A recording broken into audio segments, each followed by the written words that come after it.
Internet outrage is poisoning the way we communicate. Everyone's angry, everyone's canceled, and no one's allowed to think for themselves. So we're here to fix that.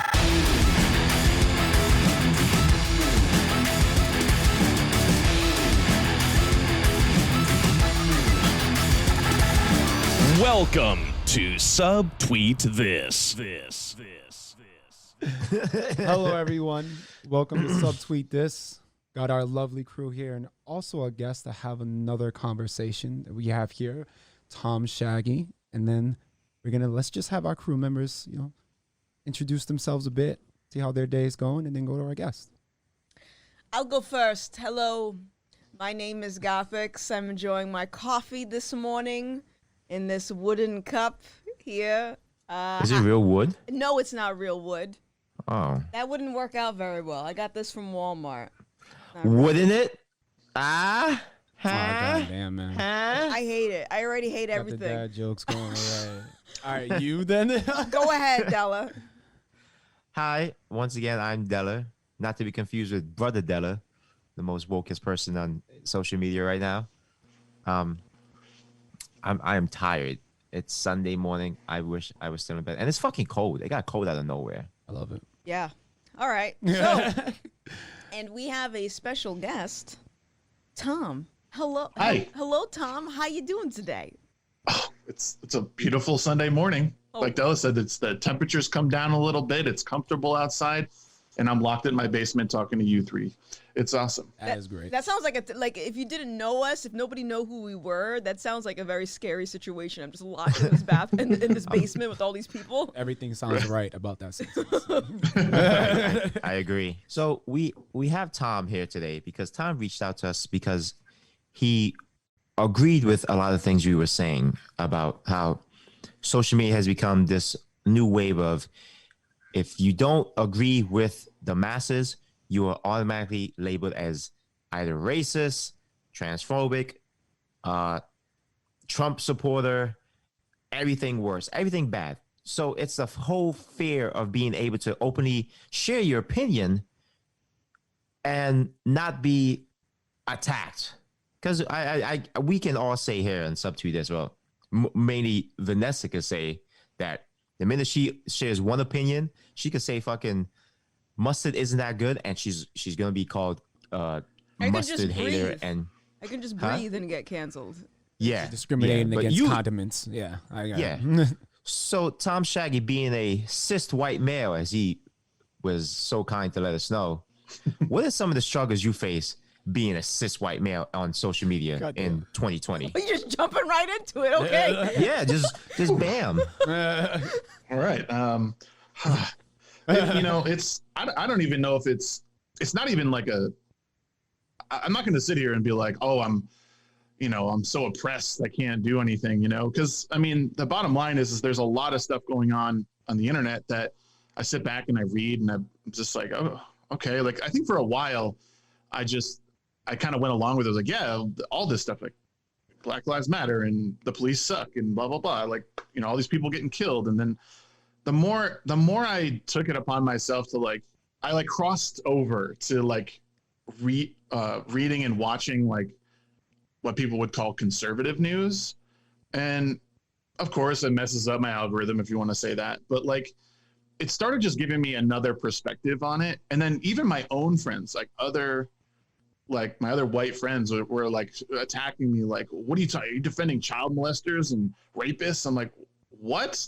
No, all I'm saying is just get perspective on things. I couldn't even say to people on Facebook or Twitter, you should just get perspective. Look at some conservative news. Look at something that makes you uncomfortable. It's I couldn't even tell them. It's you know how you build muscle? You go in there and you rip your muscles apart so they can heal and you get bigger. You get more fit. That's exactly what you have to do to your brain. If all you're doing is staying in your echo chamber, you're just going to be confirmation bias. It's just being what you want to hear. And I just wanted to challenge myself, and being that, and I just started not agreeing with a lot of stuff that was being said. And my mom was a police officer for over 20 years. So when I started hearing all this stuff about how police officers are trained to find black people and kill them, I was like, no, that's just not true.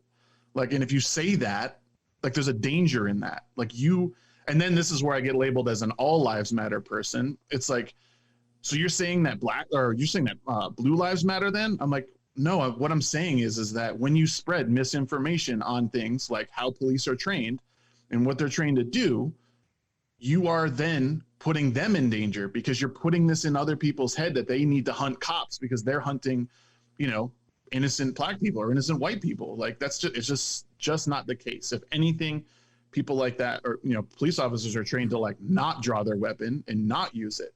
It's like, it's the worst thing you can do. And every single one of them that I've come across has been, acutely aware of that.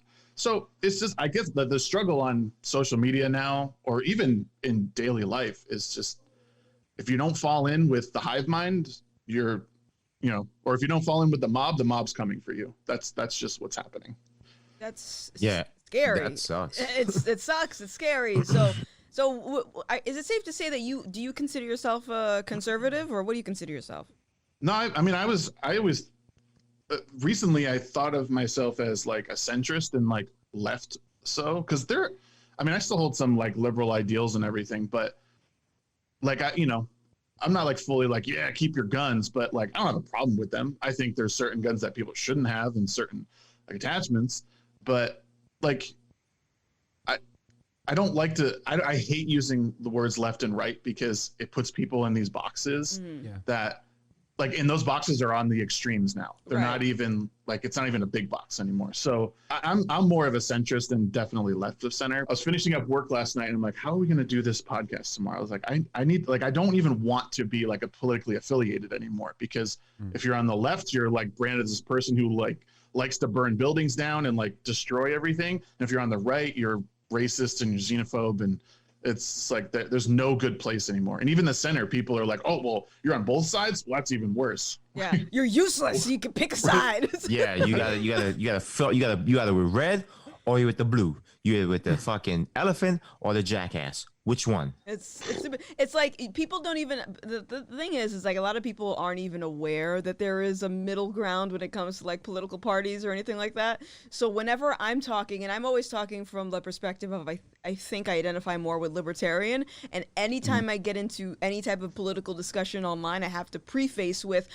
I am not a Trump supporter, but like I have to do that first, because if you say anything that is not like following that hive mentality of what people on the left would consider like, right for them, it's like I'm automatically labeled as a right-wing Trump supporter. Like, it's so weird. Yeah. I find it weird with the irony of, especially when you were talking about with police, everyone just comes to the generalization of them just, oh, they're trained to hunt down black people. And it's weird because they're trying to fight against the same thing that they're kind of doing. They're trying to say like, all right, they're going for all black people, but we're going to brand cops as all racist and they're all doing this and they're all doing that.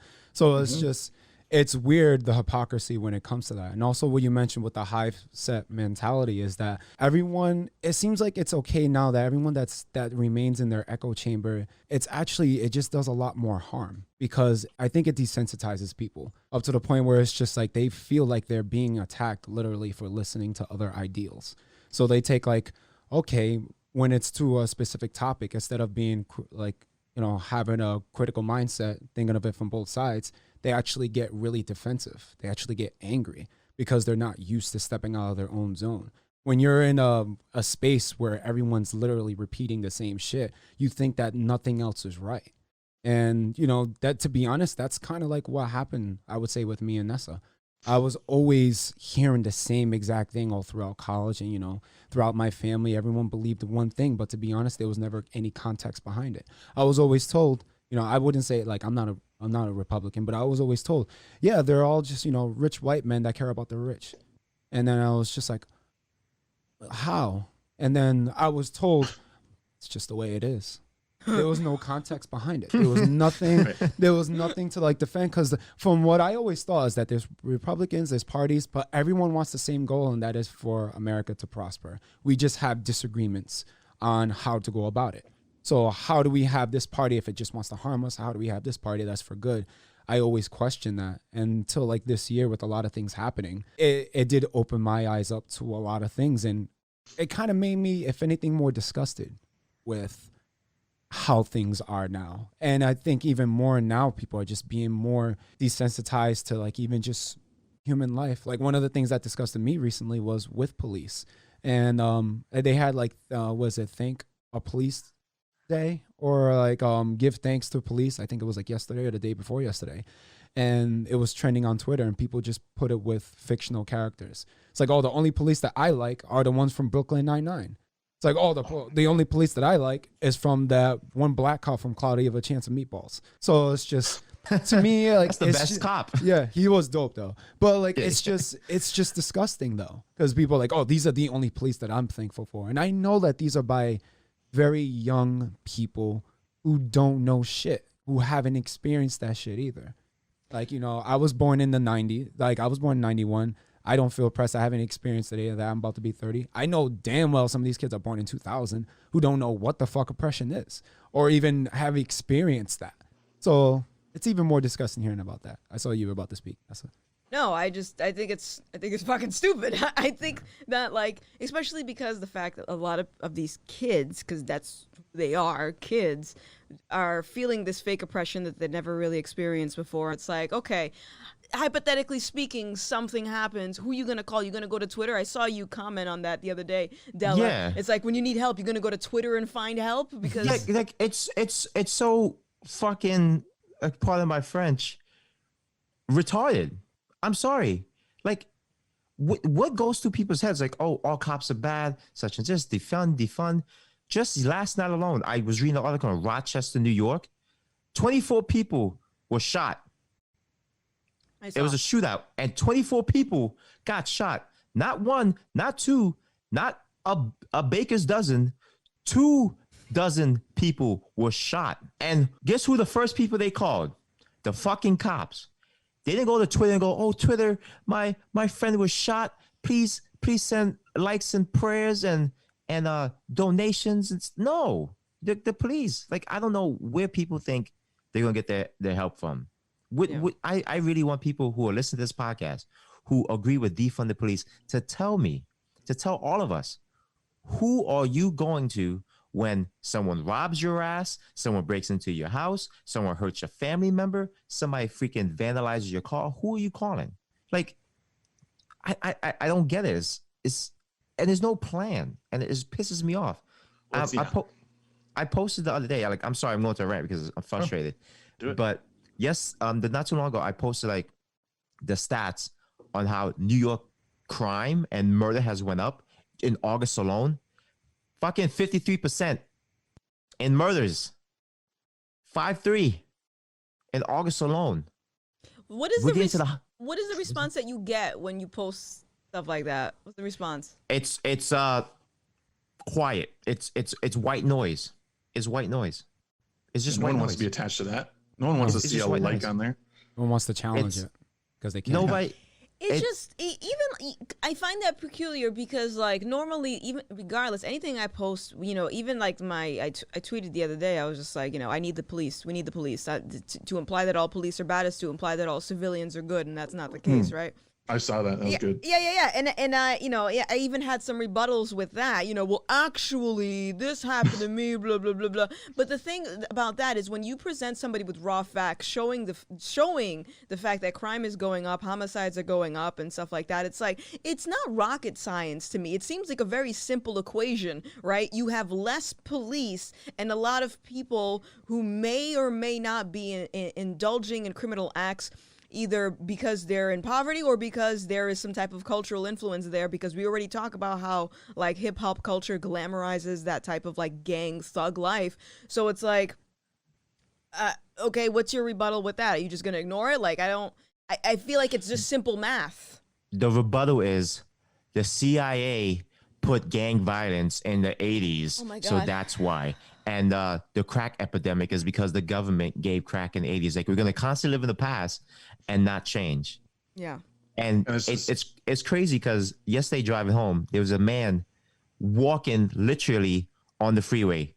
Literally walking on the freeway.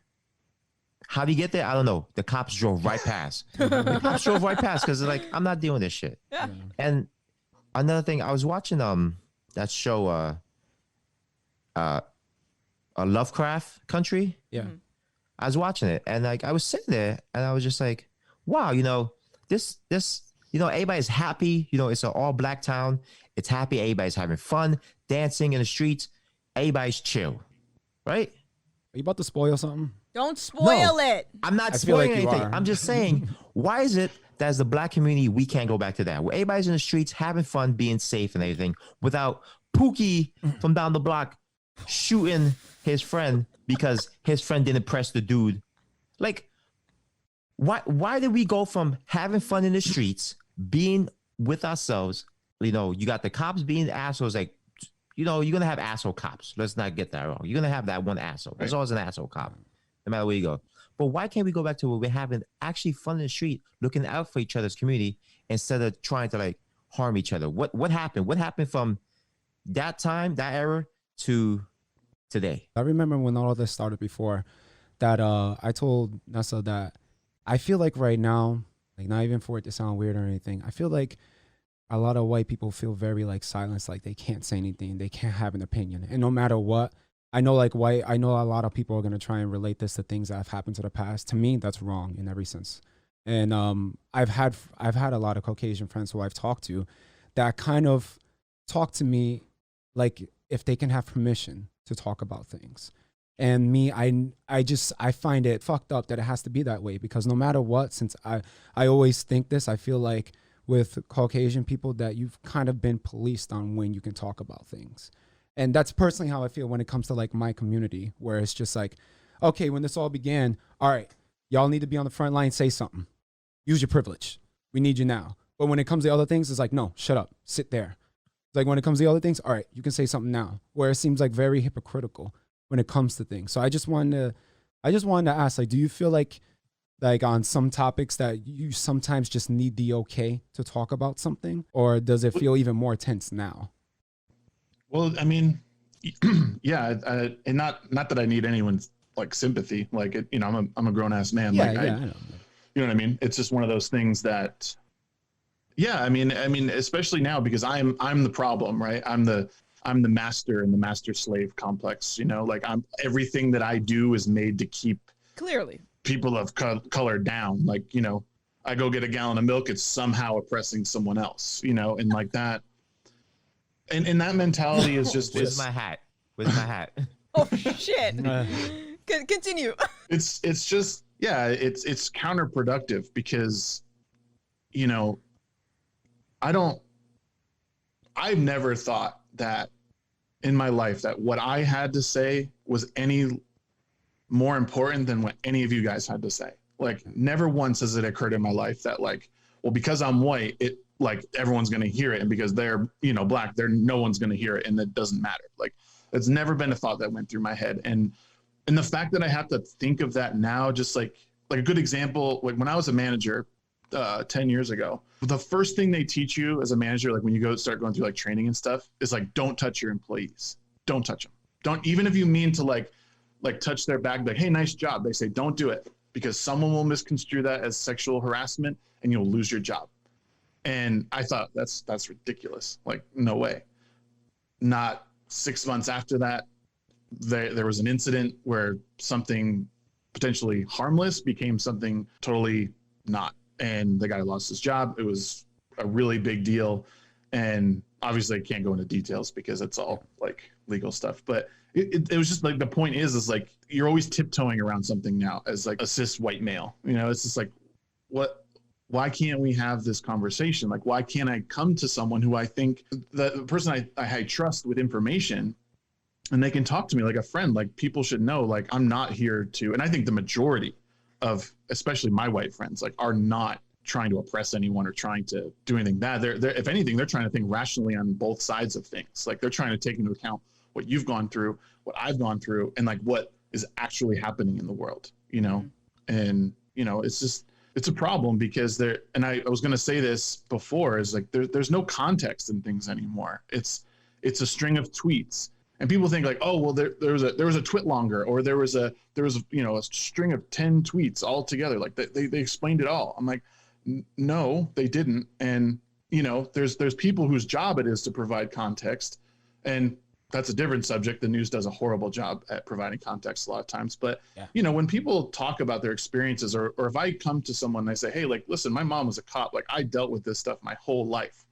You know, like, this is just not the case. And everyone's, oh, well, it doesn't matter because that's not what I feel. That's not what, you know, that's not what the news says. Like, well, yeah, I guess if you watch the same news clip 10,000 times, the same person, you know, that would look like a problem to me too, you know? Yeah. But I don't know. I kind of strayed off of the question there a little bit, but you know, it is a little hard sometimes. And I was actually really stressed out at work last night because everything was kind of starting to collapse in on itself, where like you just can't talk, even like loved ones. It's really hard to talk to sometimes about these things because they're stuck inside of this echo chamber, this like dopamine addiction. You know, there's neuroscientists that confirm the fact that like your beliefs are tied to your dopamine receptors. So if you're stuck in this confirmation bias, like you're just feeding off a drug. You might as well be doing heroin. There's no difference. And the people that step outside of that and start challenging their beliefs are really using their head. I'm not saying that everything that the right or the left says is correct. Far from it. But you just need to be open to the discussion, and everyone should feel comfortable in it. You know, it's, you know, I don't know. That's kind of. Do you have that a lot of disagreement with family members on certain subjects? Do you experience that at all? Yeah. Yeah, I'm able to keep it we're able to keep it civil though, but it's kind of an uncomfortable conversation, you know, because like I would like to go in depth on certain things, but you could see that like more liberal family members tend to like, they get anxious fast and they start like really like, well, this, more this, passionate, and like, right? Whoa. Okay. They're like really passionate, is he? Right. And you know, that's fine. It's just at some point in this whole thing, we're going to have to hit like peak wokeness, and we're going to have to actually have a conversation. Yeah. You know what I mean? Like, I love that. We're going to have to hit peak wokeness where it can't get no more woke.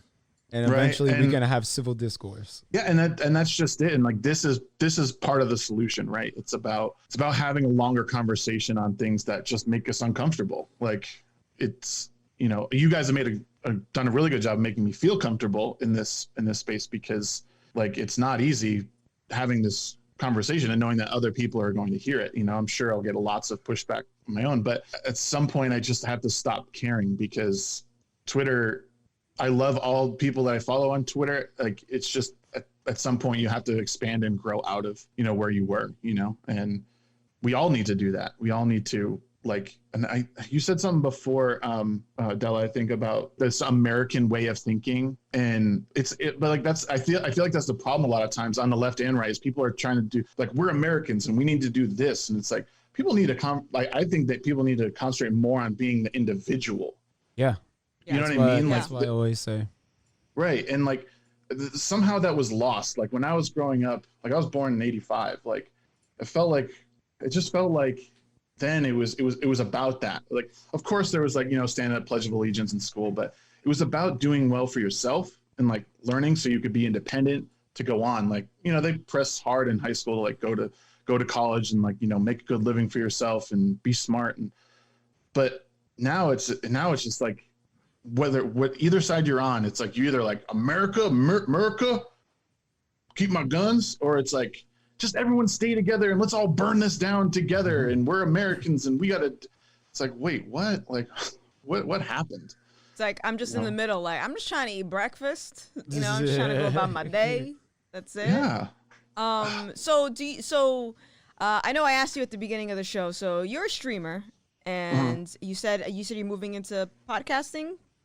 Yeah, I do. I don't have all the time in the world because of family and stuff, but I try and put out one a month where I talk to creative people in many different fields. You know, I have friends who are musicians that tour on like, you know, the world stage. I just talked to my friend who is, he's the tour manager for Billie Eilish.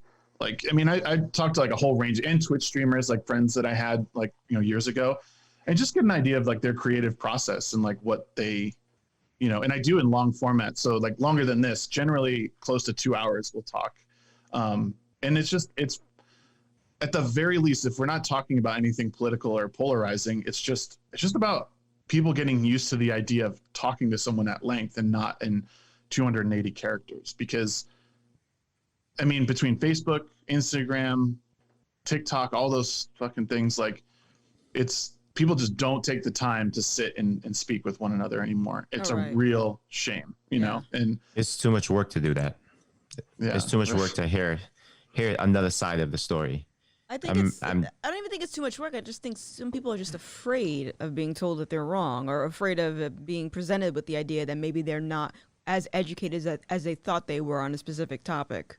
Yeah, because they were all given a participation trophy and said that, oh, just because you signed up for this, you get an award. And it's like, nope, sometimes you fail and you get nothing. And that's fine, because, you know, part of falling is getting back up and keep going. And of course, you know, some people won't ever get up, and that's just their destiny. But the majority of people have the ability to pick themselves up and continue on. And it's not like it's not exclusive to cis white males, you know. It's like every single person out there. Like, I've watched all walks of life, you know, come across all walks of life that have been successful. People don't realize there's varying degrees of success. It's not just like, oh, I'm making 6 figures now, so I'm happy and successful. Like, no, like, do you enjoy your job? Do you enjoy getting up? Do you love your family? Are you comfortable in your skin every day? Like, seems like a win to me. Yeah, I think it's subjective. Success is kind of subjective, I think. I think you said something that was very interesting. Is something that I completely agree on, is practicing like individualism. Like, I feel like no one now is actually thinking for themselves, or even just living for themselves, which to me kind of, it definitely helps with some self-confidence issues from what I'm seeing with a lot of people now.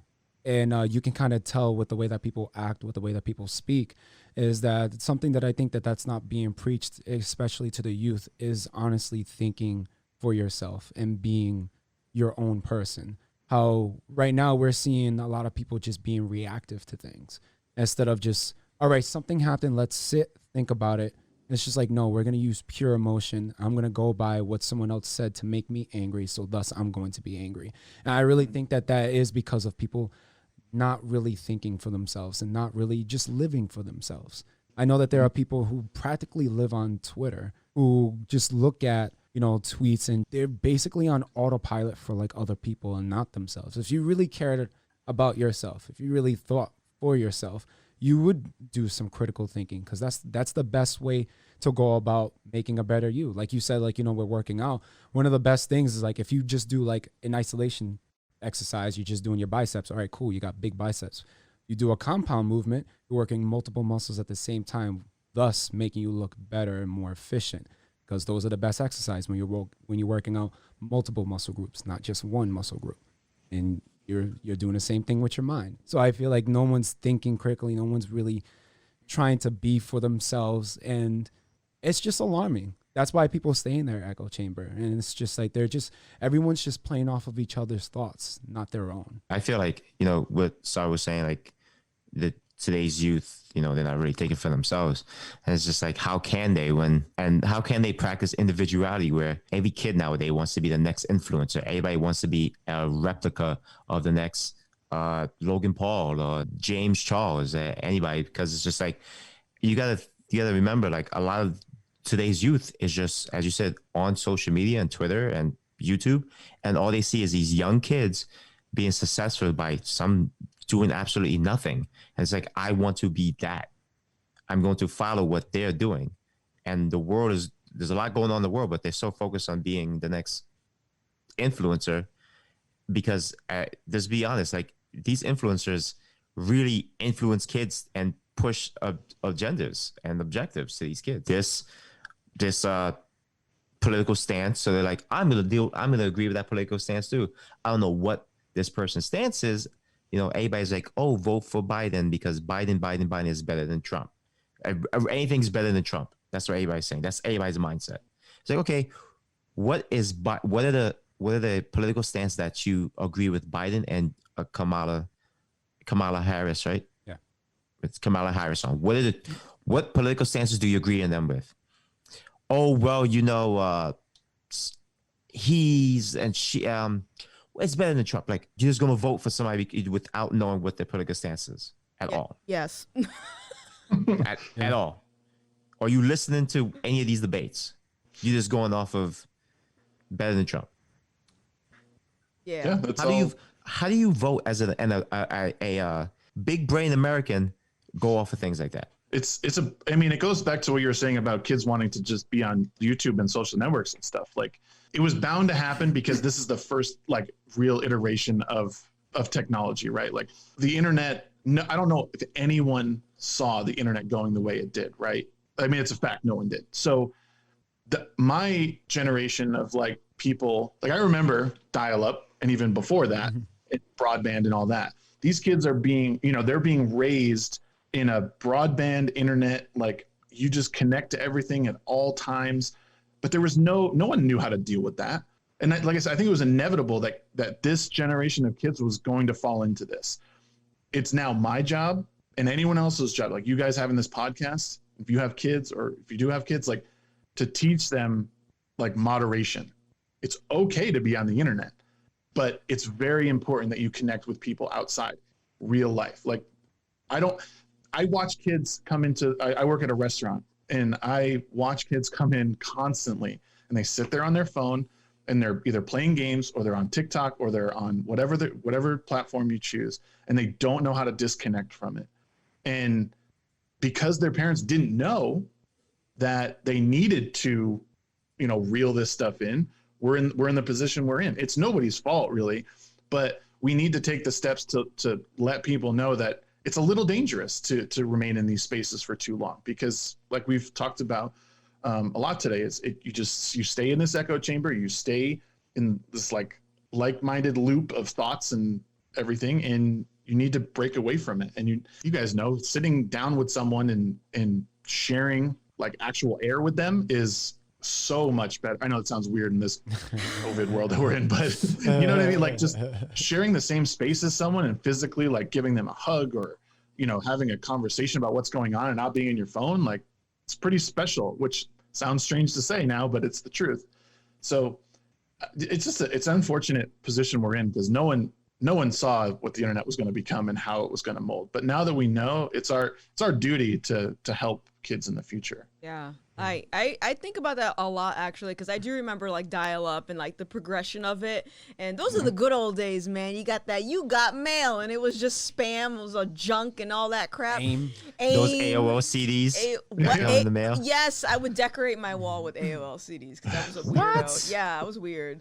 But like in any case, like I feel just I don't remember when I discovered Twitter initially, but I don't recall people talking about it in the manner that it is now, where people are just like angry all the time.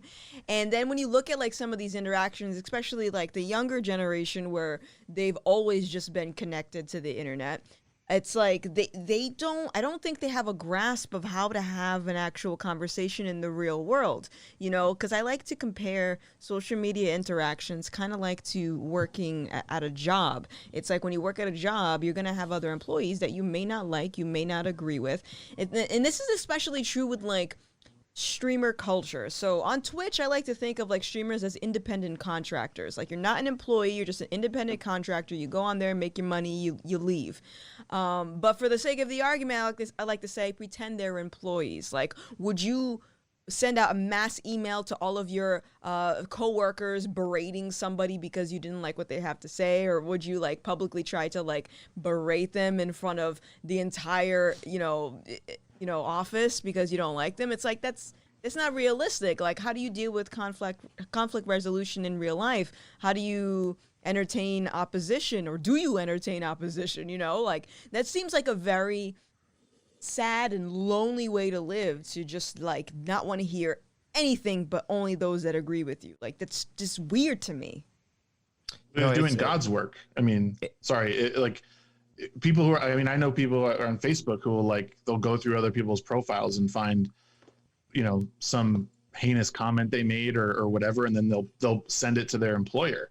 And it's like people think that they're actually doing like God's work in this way. Like, oh, I'm getting rid of this Trump supporter. I'm getting rid of this person who said this. And it's like, first of all, live your own damn life, because like there's other shit going on. And I'm a believer in like what goes around comes around. If you're a shitty human, At some point that's going to come back to you and you're going to get yours, you know? And like people who are truly, like, and part of my French, pieces of shit, like they don't last long. You know, people who can't like learn, be kind to other humans and like just be a good person for themselves or others, like they just don't last long in this world. But people who are like, you know, who maybe made some poor choices in the past and who are trying to make amends and like be a better person, whether because they have a family now or because they have a job that like requires them to be a professional. Like, you're telling me you're going to go like ruin someone's life over something they said maybe a decade ago or even 5 years ago? Like, come on now, like let's grow the fuck up, because we're not tattletales. And like I said, if they're truly a bad person, that's going to come right back around to them. So I don't know. It's unfortunate. It's funny what you were saying, Vanessa, about how you know, some of these people, they never worked like in a real work environment where you have to be around people you may not like. Yeah. And you're gonna hold them accountable by dragging them in front of the whole office and going, look, he is a bad person. You know, it's funny because as a manager, you learn, especially like in the military, as a higher up, they teach you punish in private and commend in a crowd. And it goes the same way in a workspace too. You know, you don't yell at somebody or fire somebody publicly. You go, oh, this person right here, look, take a good look at him. He's being fired. Goodbye. But I feel like we said it on another podcast. Some people need to work in like retail or Customer service. service. Or some type of place, so they get humble, because we live in a society where we just coddle everybody. So we could sit behind a nice, comfortable screen and keyboard, say whatever you want, and everybody's going to give us hugs and kisses, you know? And we could just hold people accountable and hide behind the screen. Yeah. Always drag somebody out, go, hey, look, this is a bad person. Go Twitter, do your thing. And then we could sit back and hide. Yeah. And in the real world, it's not like that, because if you call somebody out on something, they're going to confront you. And I feel a lot of people today don't know how to deal with confrontation No. at all. We got to get out this whole mindset where it's just like you said, this whole mindset where confrontation has to just be like a public execution. If Saul and Vanessa were saying some fucked up shit about me, I'm going to bring them into a private disco and go, what the fuck is going on? Why were you guys saying this? Right. Like, let's have this internal conversation. I'm not going to go on Twitter and go, Saul and Vanessa called me a big, stupid bald head. And now look how mean they are. That's the thing. Yeah. We're going to be adults, sit down and talk. What's our issues here? What's going on? Why can't we do that? Everybody likes to claim like, I'm an adult. Like, are you really adult because you can't have a decent conversation with another adult on problems you may have or disagreements you could have? I think it just goes back into like I said, I think it goes back into how glamorized the idea of being an influencer is, because if you think about it, like, what is the purpose of calling somebody out publicly? To the person doing it, it might be to hold that person accountable, to feel like virtuous in a way, like, look, I'm helping, right? But the reality is you're not helping, and you somehow convinced yourself in your head that you have the authority to hold a random stranger accountable in the first place. So it almost makes it seem like it's just back to impressions, just clicks, just likes, because nobody said you have to do it publicly. You can do it privately. You just choose not to, because you want everyone to know that you're holding somebody accountable, as if like people need to know that. I don't understand it. And I think that, I keep saying that I feel like this trend of, call out culture, cancel culture, I feel like it's only going to go away when we stop entertaining it, when we just stop engaging in it, when we see a thread of somebody calling somebody out for something stupid, whether it's like a tweet from 10 years ago. It's like you have to push back against it. Otherwise, the cycle's going to continue, because that's the only reason that it's thriving. It's because of the interactions of other people. Like if I went ahead and called Dela out, call him a big ass forehead, shiny chia pet, but I only got one like, that's the end of it. It's not going to do nothing else. It's not going to happen. I actually thought about it because I listened to your podcast when all the Twitch stuff was happening, like the Twitch Me Too stuff was going on, which I feel like that becomes like, and that's not discounting anyone's story who's true, of course, like that's just awful. But like I feel like that in a way is the product of another problem, is that people don't feel comfortable in a private space coming forward, right? So they feel that coming out publicly, then there's like a bunch of people around them that can support them. Whereas like if something's done behind closed doors, there's the chance that they won't be believed, or that it'll just get swept under the rug, which I believe that happens too. So I think the root of the problem is creating a space or a way for victims to feel comfortable in reporting these things, because that's how things get done, right? Is like if something like really egregious is going on, or you're being put in a position you're very uncomfortable, you should be able to go to a figure of authority to get that person taken away. Like, I mean, I know from what little Twitch has said, like, the authorities have been involved with some of these cases, which, like, I wish, and I'm sure everyone wishes that had been done so long ago, if they, if it needed to happen, because people like that shouldn't be on the streets. I have small kids, like, when they become teenagers, I don't want them exposed to people who are preying on them, whatever.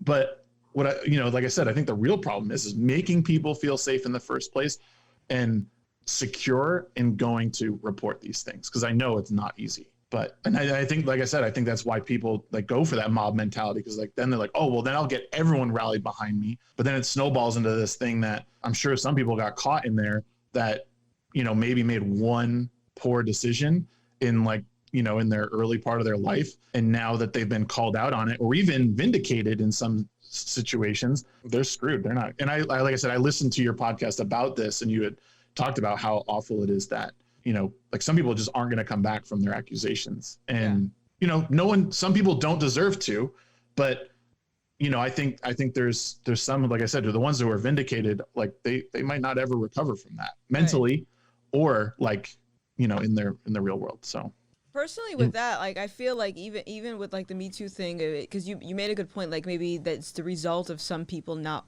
feeling comfortable calling something out privately, so they feel the need to do it publicly. I feel like that is something that person needs to figure out on their own. Like, you know what I mean? I don't feel like that's an excuse to go online and publicly call someone out, and because at the end of the day, you're like, when you do that, you're putting pressure on the public for them to all of a sudden be the jury to figure out if what you're saying is actually true. And I don't think that's fair. Like when you go into when there's a case that goes to the courts, there's due process, there's a jury, there's like a judge, there's witnesses. You know what I mean? There's a whole shebang. And of course, I brought this up online. I got called a rape apologist because I want due process. I want things to be done accordingly, not literally just he said, she said. And this is coming from me, somebody that's also been in that situation too, where I didn't feel comfortable going to the police, but I sure as hell didn't go to Twitter either. So it was one of those things where I needed to work on myself to figure out how I wanted to address this before moving forward, instead of going online and putting the responsibility on a bunch of random strangers to figure it out. Right. The court of public opinion is quick to act, and they're ruthless. And like I said, it's a lot of times they make the wrong decision. The due process is there for a reason, because if you go to the authorities, if you report these things that happen, like then it becomes a discussion of something else. Like what that person did was wrong. If the system is broken, that needs to be fixed. You know what I mean? Like it doesn't mean that there's a whole race of people that hates you and wants to put you down. It just means that, whatever, standard operating procedure that's in place maybe isn't working and needs to be fixed. But like those people will pay, in the end. I just want to go back and touch on like something you said really early in the podcast, where you said challenging your brain and like, working out and challenging it and expanding it. So, that whole controversy thing with that Netflix show Cuties came out, right? And it was just like, everybody was like, oh, if you watch this, you're instantly a pedophile. It's pedophilia, and stuff. And, I watched some like YouTube creators sit there and watch it, and it was like, people jumped the gun way too quick in this movie. Like, yeah, there was some shit that was like questionable, but it showed like a bigger picture of something that's really going on in America and in other countries, where like young children are being sexualized and even trafficked. But the whole thing, everybody just focused on was like, these little girls are acting like adults. These little girls are twerking and doing things adults do. But the thing was like, no one looked at when like they had the show on TLC with young beauties and all that stuff. Nobody looked at that show. Everything was like pageant moms, I think it was called. And they had these little girls dressing and doing all these crazy stuff. And, you know, there's actually little girls on YouTube doing the exact same thing that they're doing in this movie, Cuties.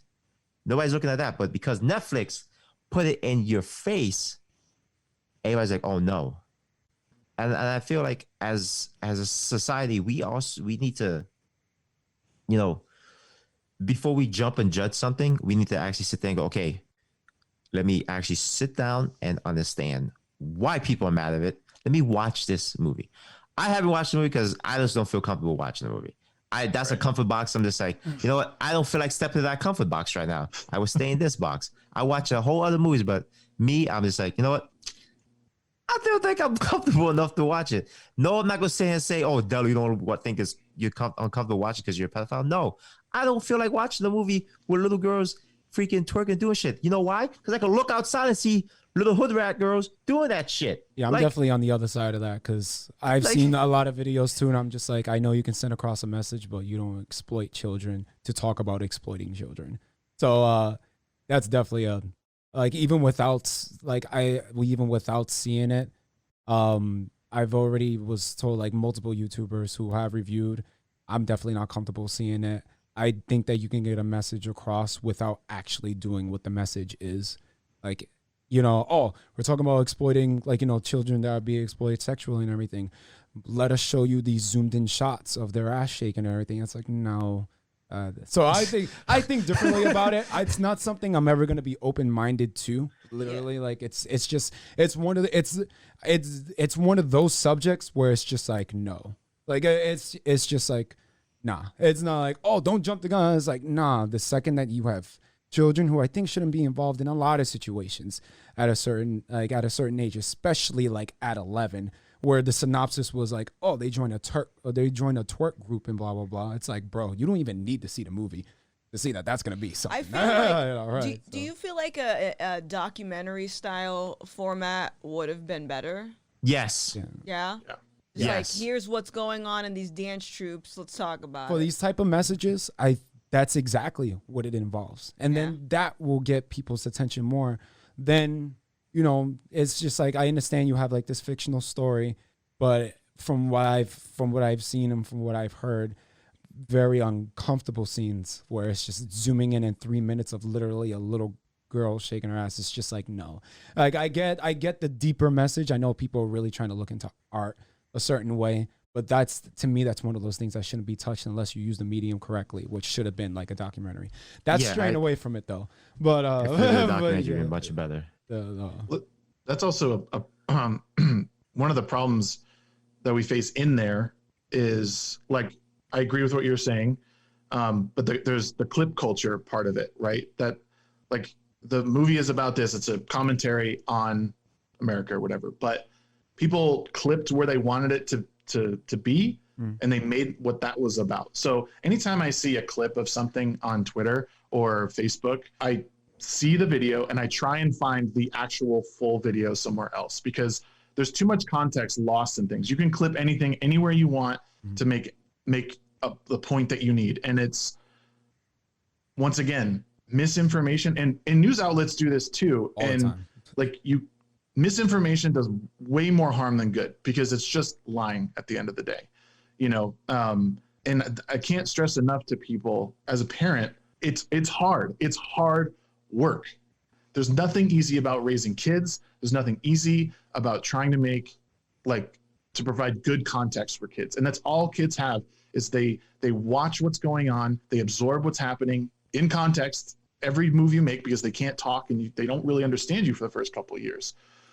If you cannot take the time to educate yourself, to really use your brain, like, this isn't me being like, I got the biggest brain and I'm smart and I know it all. Far from it.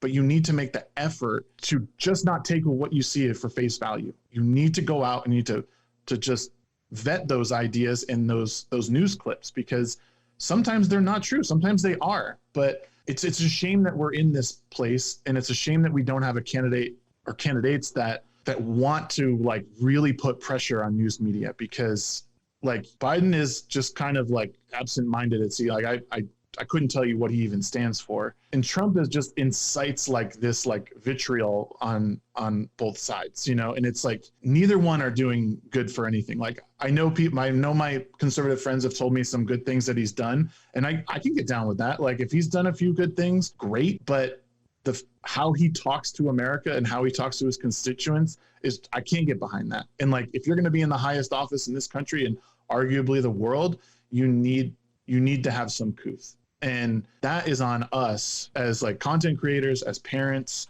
future parents, whatever, that you need to take the time to like really talk to your kids, to provide context, because you're not getting it online. And where most people sit nowadays on their phone, and it, you know, because of COVID, whatever, like people aren't going outside. They're not making those real connections. And it's going to take real work and hard work at that.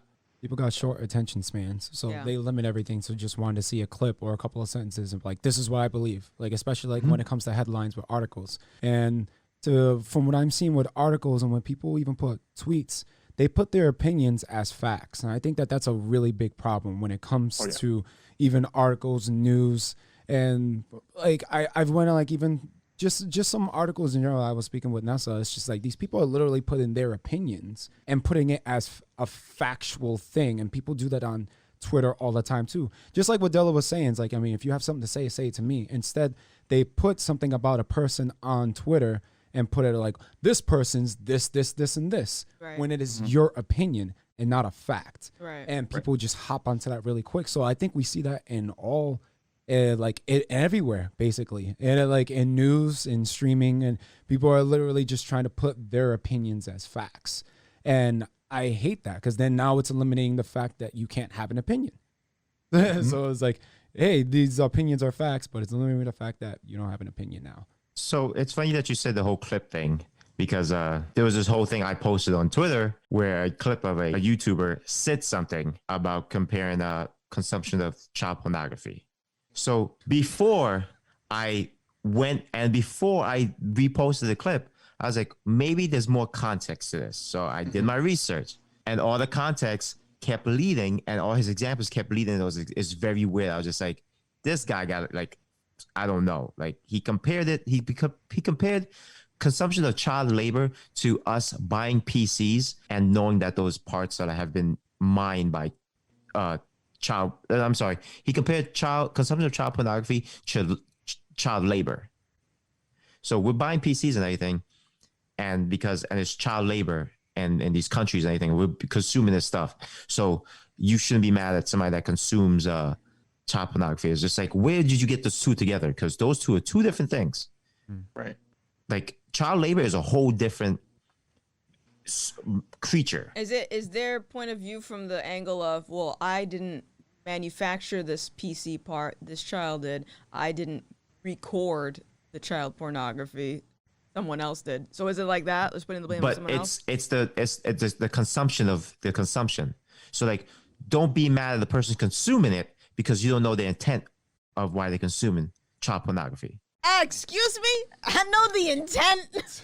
And it's like, you can't. So it's like, you should be mad at a person who's buying a computer and their parts because you are supporting child labor and sweatshops and all that stuff. It's like, what? Huh? That like no one's watching pornography for any other type of intent. Research. Like, when you watch porn, it's watching for one this, thing I and need to one write thing a only. novel. Yeah, you buy a computer because it's essential. It's in today 2020, a computer right now is actually an essential need. Believe it or not, I remember having a computer was a luxury. Now everybody's working from home. You need a computer now. Yeah.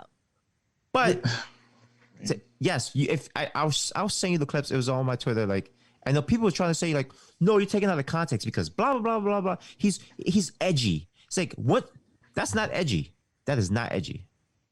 And I watched multiple videos of his, and like the stuff he says, when you relate it to, is just like, I don't get it. So you're in favor of this then? And it's just like, my head, but because he's a big YouTuber, people defend him. That's stupid. And I hate this like origin based like blaming, like because this happened, then this happened, then this happened. So all the precious metals that are made to make your chips are mined in Africa or whatever. It's like, hold on, like, wait a minute. So you don't have a cell phone then. What are you recording this YouTube video on? Like, so you're complicit in that, but then you're gonna like what? Like I'm so sick of that, like blaming, 4 generations away of what like 4 steps away. And it's just, it doesn't do any good for anyone. Because at the end of the day, if that's what you want to do, then every person needs to be locked in their house and everything's gonna be white. And then sterilized, and you're not gonna have any products. Everything's not, it's like you're going down a rabbit hole that you just can't escape from, and all it ends up in is like this weird isolationist society where no one talks to each other. Because I guess you can make an argument that my coffee cup came from somewhere bad, and because of that, I should never drink coffee again. Or we exploit, You're canceled. And Yeah. the reason, you are a Caucasian, which clearly the reason I'm still in the hood is because of you. So Oh, where's my hat? where's Where's my hat? Hold on. Hold on, now he's probably gonna. Here he is. Here he is. It's that. Peace and vegan blessings, my brothers and sisters. Now, going back to what this oppressor has said to us. This oppressor. He gets to sit there and enjoy coffee that our Latin brothers and sisters slave away getting. But I have coffee You too. dig? Oh, but it's different for you, my sisters. You know why? Because it comes from the motherland.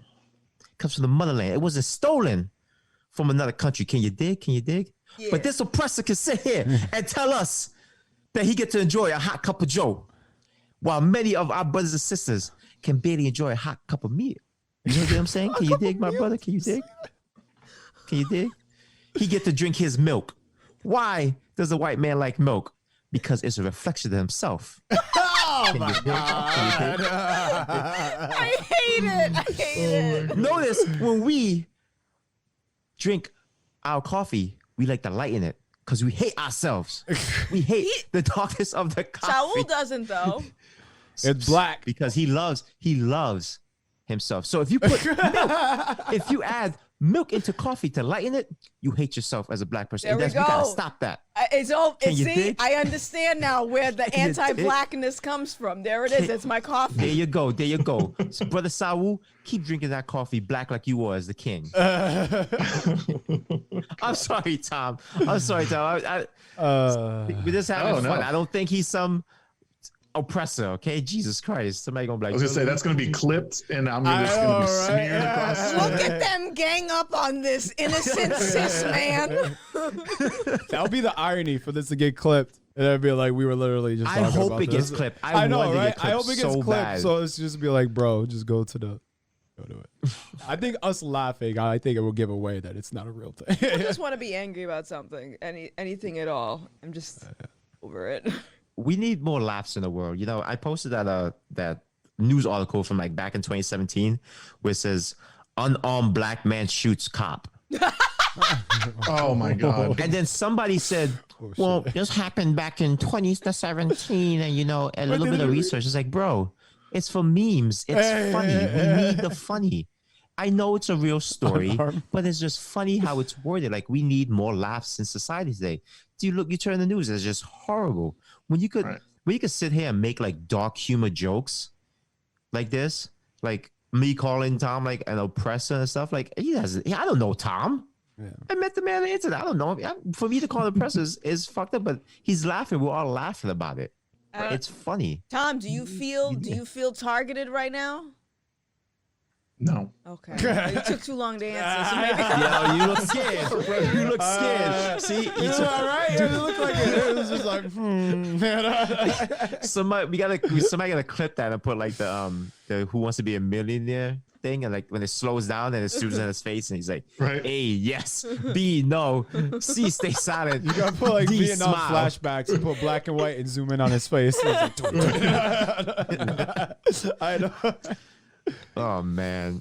No, I mean, oh god, if anything, this has like been a big breath of fresh air in like the conversation space. And you're right, like it's just good to have a laugh, like knowing that you can talk about things and still find some like humor in it, because like at the end of the day, like, I mean, we have each other, we have ourselves, like we need to learn to like just live and enjoy life, you know. And the world is just so full of like polarizations, like, well, if it's not this, it's this and this and this, and like it's someone like me who's like stuck in the middle, and like you guys, like it's stressful to even turn on your social media at some points, you know. You're like, great, I can't think that anymore, sweet, all right, I guess I'll just go back to my hole. I think, you know, everyone could use some laughs, and the world is just so serious right now, and I feel like a lot of people, especially those participating in some type of social justice or activism right now, specifically feel like they are going to be the sole reason that things change.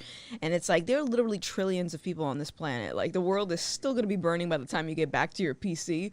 You don't have to be like on overdrive all day, every day, being angry about every headline that comes across your screen. I think that that's stupid. It's just stupid. That old adage, like Rome wasn't built in a day. That's the other thing that people need to remember, is like real change doesn't happen by, you know, burning this all to the ground. You burn something to the ground, you're putting yourself even farther behind. And that is just like, you look at history and it's just what happens. Like real work done behind the scenes on Congress floor or whatever. Like if you want to see that change, like go be it. Right. And I know that's cliche, but like, It's true. You know, I don't want to be in government. Don't want it at all. But there's people who can do it. And if you want the change, go and take the place of these idiots that are representing us. You know, like it's hard, but that is the journey. Nothing in life worth doing is easy. And it's just, and the same thing. All these people want to burn it down, have fun. Who's going to rebuild it? Not your ass behind the keyboard, you know, like, sorry, like, but the people who really want to make the change will put in the real work to get it done. And the sad part is like all these people are yelling, burn it down. When something does change, they're going to be like, yeah, we're the ones who did it. Like, no, I don't think so. Like, I mean, yeah, it's great to have a voice. It's great to protest. Like, I'm not saying don't go protest, but be smart about it. Yeah. You know, don't go burning private businesses down. And all people do is talk shit about Amazon and Walmart and Target, but then they go burn down a mom and pop store. Like, what are you doing? Like, Makes no sense.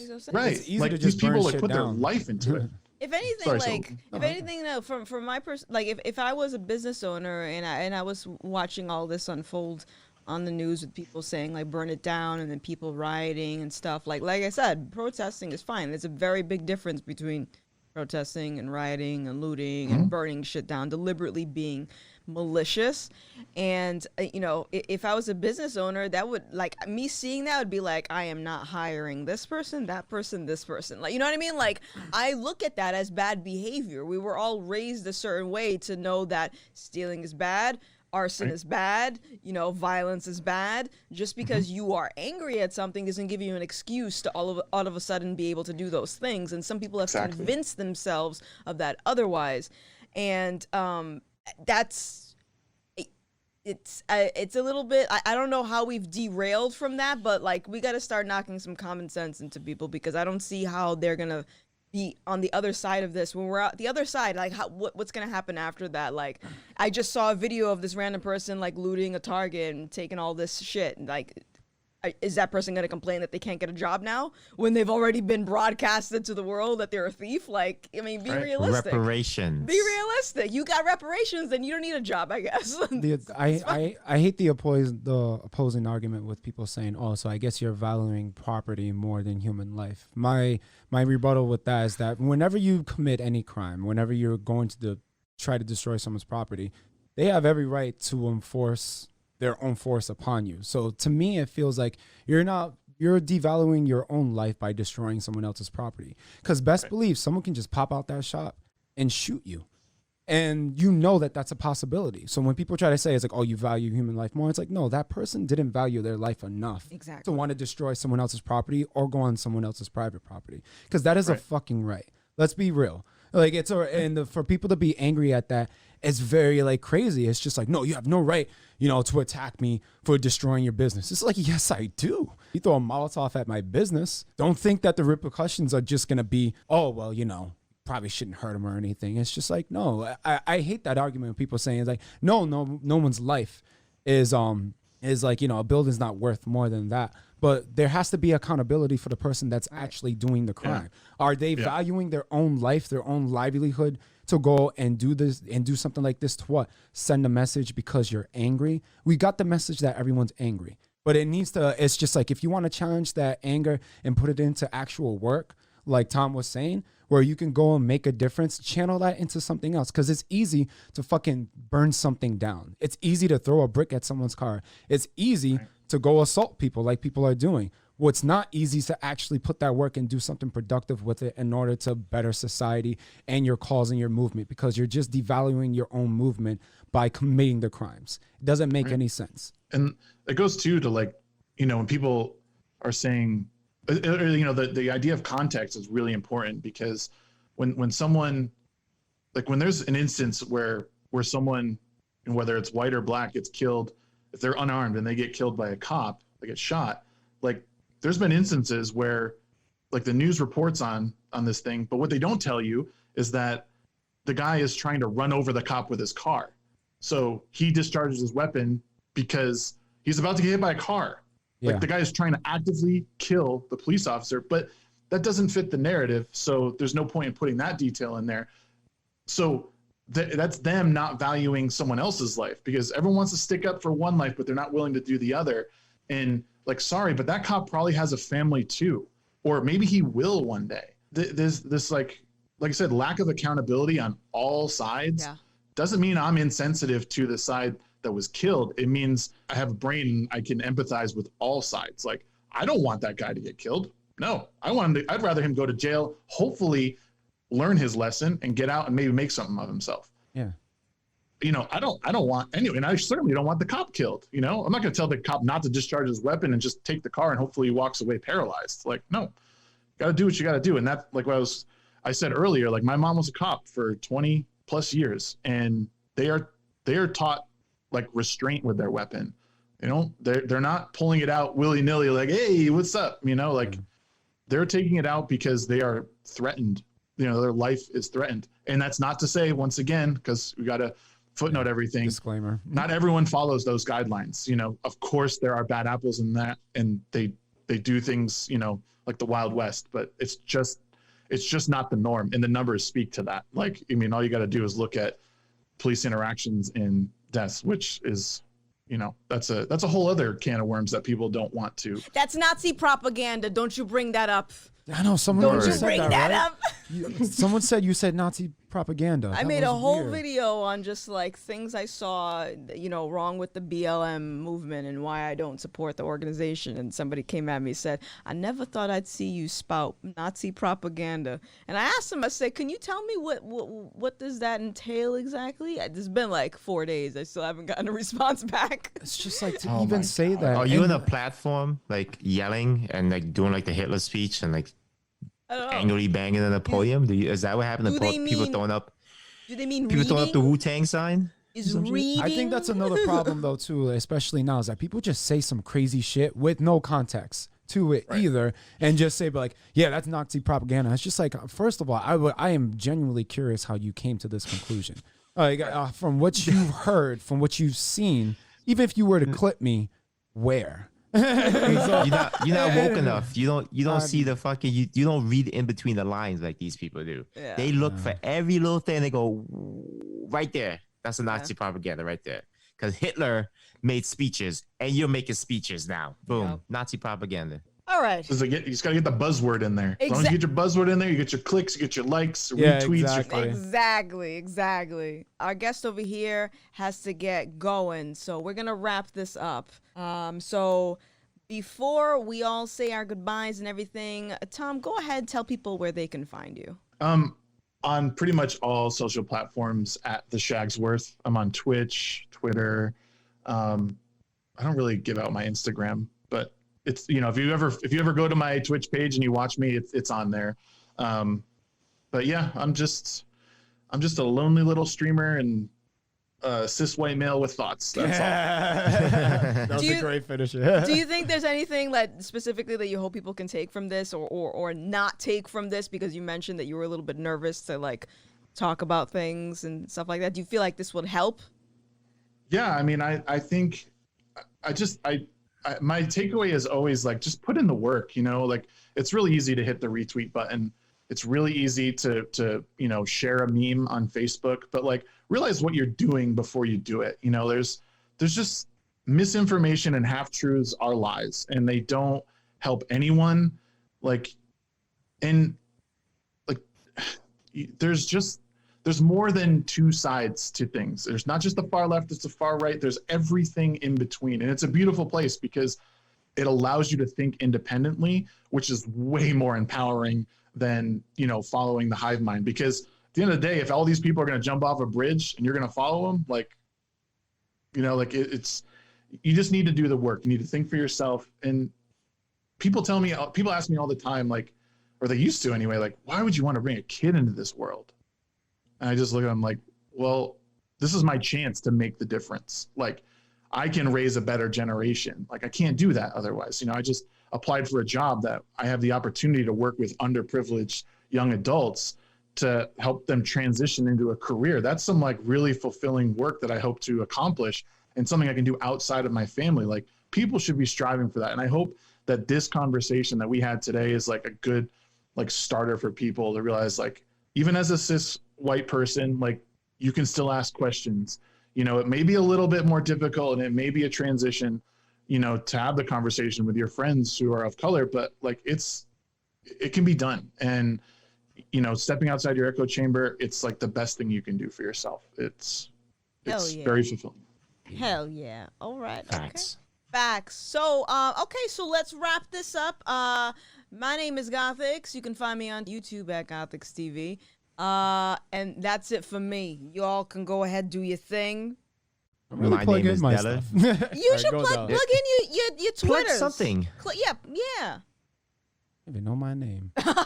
You don't know your Twitter name? We'll just put it in like YouTube. I'll work on smack that. the URL Just right smack across it. his face. Just smack it on my face. Don't clip that. But yeah, Saul here. Great Slap it talking on as his face. always. But I'll find a better way to plug stuff in later. All right. Dela. You can find me on Twitch at Delacroix606. You can find me on my Instagram at Dela606. See, very simple. Very simple. See, that's what you gotta do. Don't worry, Saul. We'll work on it. We're working I don't some even things. know my name's on it. All right. Bye, everyone. My Peace and vegan blessings to you. Brother Dela here to let you know, if you want to help support the community, click on the link right here below me.